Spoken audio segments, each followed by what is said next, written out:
بسم اللہ الرحمن الرحیم۔ دوستو، آج کی اس ویڈیو میں آپ کو آخرت کے سفر کے 5 منزلوں کے بارے میں بتاؤں گی۔ پہلی سکرات کی منزل ہے۔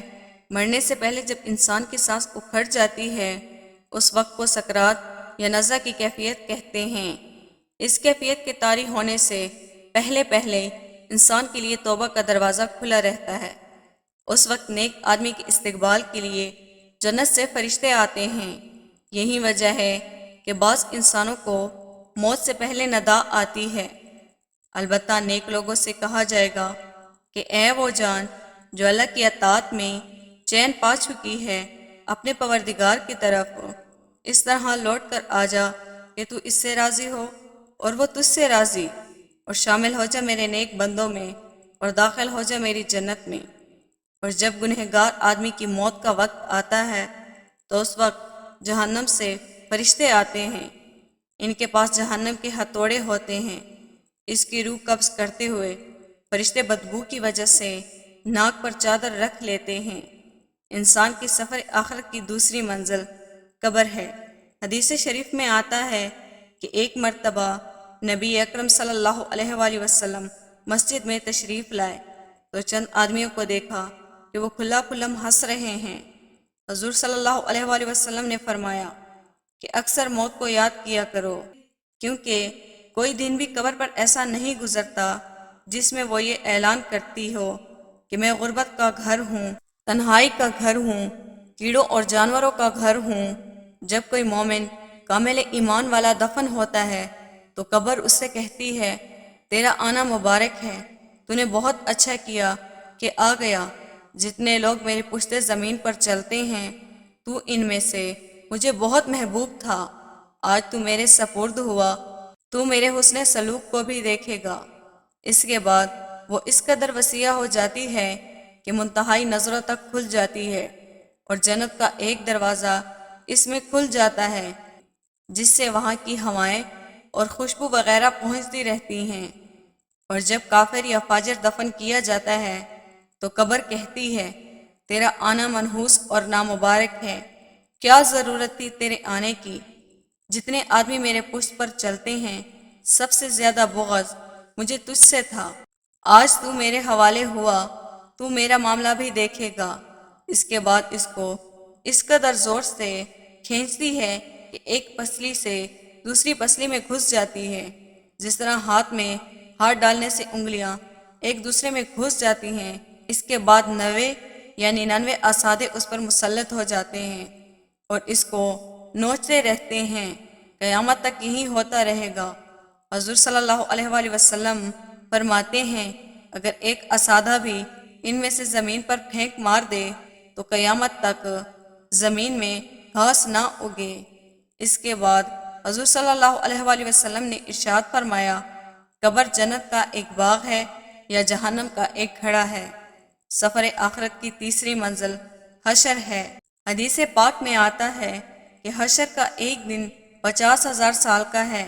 کسی صحابی نے عرض کیا یا رسول اللہ، وہ دن تو بہت بڑا ہوگا۔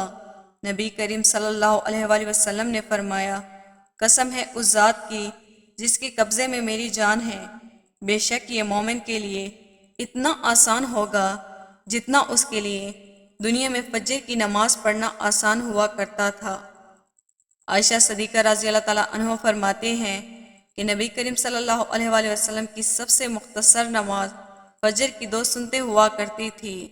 بعض روایت میں آتا ہے سورج کی 7 آنکھیں ہیں، اس وقت ایک آنکھ کھلی ہوئی ہے، روز محشر وہ 7 آنکھیں کھول لے گا۔ اس وقت نفسا نفسی کا عمل ہوگا، ہر انسان اپنے گناہوں کے بقدر اپنے پسینے میں ڈوبا ہوا ہوگا، کسی کو ٹخنوں تک، کسی کو گھٹنوں تک، کسی کو گلے تک پسینہ آیا ہوگا۔ یہی نہیں کہ صرف پسینہ ہوگا بلکہ وہ پسینے میں جل رہا ہوگا، لیکن بعض متقین کو اتنا تھوڑا پسینہ آئے گا جتنا بیت الخلاء میں بیٹھنے والے کو آتا ہے۔ اس دن اللہ کے عرش کے سائے کے سوا کوئی سایہ نہ ہوگا۔ حدیث پاک میں آتا ہے 7 قسم کے بندے اس دن اللہ کے عرش کے سائے کے نیچے ہوں گے۔ پہلا وہ عادل بادشاہ، دوسرا وہ جوان جو جوانی میں اللہ کی عبادت کرتا ہو، تیسرا وہ شخص جس کا دل مسجد میں اٹکا رہے، چوتھا وہ دو شخص جن میں اللہ کے واسطے ہی محبت ہو، اس پر ان کا اجتماع ہو اور اسی پر ان کی جدائی ہو، پانچواں وہ شخص جو اللہ کا ذکر تنہائی میں کرے اور اس کے آنسو بہنے لگے، چھٹا وہ شخص جس کو کوئی حسین شریف عورت اپنی طرف متوجہ کرے اور وہ یہ کہہ دے کہ مجھے اللہ کا ڈر ہے، ساتواں وہ شخص جو ایسے مخفی طریقے سے صدقہ کرے کہ دوسرے ہاتھ کو بھی خبر نہ ہو۔ حدیث پاک میں آتا ہے، اے ابن آدم، قیامت کے دن اللہ کے سامنے تیرے قدم اس وقت تک اپنی جگہ سے حرکت نہیں کر سکیں گے جب تک تجھ سے 4 سوال نہ کر لیے جائیں۔ پہلا سوال یہ کیا جائے گا کہ اپنی عمر کن کاموں میں گزاری، دوسرا سوال یہ ہوگا کہ اپنے جسم کی توانائی کہاں خرچ کی، تیسرا سوال یہ ہوگا کہ مال کن ذرائع سے کمایا، چوتھا سوال یہ ہوگا کہ اس کو کن کن کاموں میں خرچ کیا۔ چوتھی منزل میزان کی منزل ہے۔ اس وقت ہر انسان کو یہی فکر لگی ہوگی کہ معلوم نہیں کہ میرے نیک اعمال کا پلڑا بھاری ہے یا گناہوں کا۔ سفر آخرت کی 5ویں منزل پل صراط ہے۔ یہ ایک ایسا پل ہوگا جو بال سے زیادہ باریک اور تلوار سے زیادہ تیز ہوگا۔ اس پر ہر آدمی کو گزرنا پڑے گا۔ یہ پل بالکل اندھیرے میں ہوگا۔ ایمان والے لوگ اس کے اوپر سے گزریں گے تو ان کے پاس ایمان کا نور ہوگا، اور جو لوگ کافر ہوں گے ان کے پاس نور نہ ہوگا۔ وہ ایمان والوں سے کہیں گے، بھائی ہمیں بھی اپنی روشنی سے فائدہ اٹھانے دو۔ وہ ان سے کہیں گے، نہیں، یہ روشنی تو دنیا میں ملا کرتی تھی۔ اس کے بعد ایمان والوں اور کافر کے درمیان ایک دیوار بنا دی جائے گی، جس کی وجہ سے وہ بالکل ہی اندھیرے میں رہ جائیں گے۔ قیامت کے دن لوگ اپنے گناہوں کی شکل کے مطابق کھڑے کیے جائیں گے، کچھ کے چہرے پر نور ہوں گے اور کچھ کے سیاہ۔